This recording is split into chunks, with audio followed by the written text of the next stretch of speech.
Good morning. Ngasigi card ki message apete iminar se ko ngasi March ki tang kuntra matho irai numit ko card ki message ani iminar se tuga afaba timing yumdagi thokpagi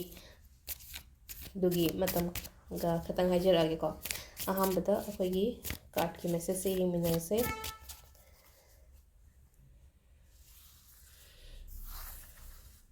Sidagi nung tigi lokthoko dayana card ahum katang thokpiriso card number 1 2 3 sidagi tung khanbirasi ko card 1 consider 2 consider natraga 3 consider ana haibado adu sise lere ahambagi card 1 and 2 sip 1 2 3 ko sima lere ado ngasi de tang kaino kuntra ma thoi oibanina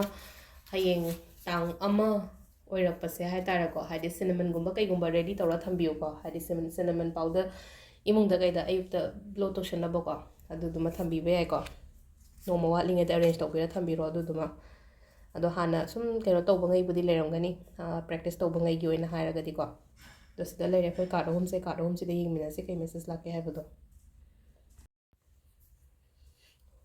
Say lyrical card home say. A hamba canbaco, a hamba canbase, a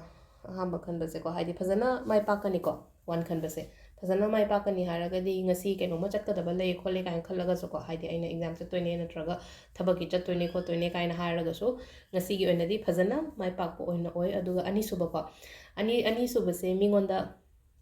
yam ka haina thajaga no ngasi gi oina ha taragadi ko mina keno hangakpa harakpa matamdaga ko yam haidi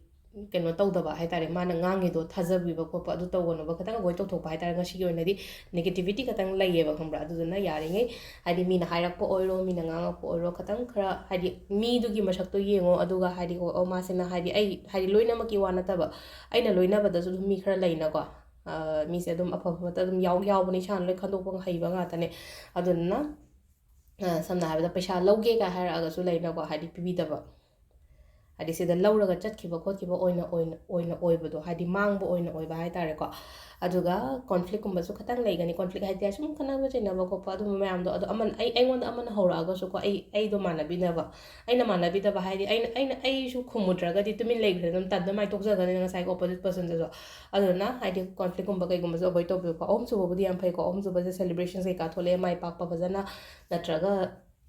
tawru ba thaba inkhangda mangol oiba adagi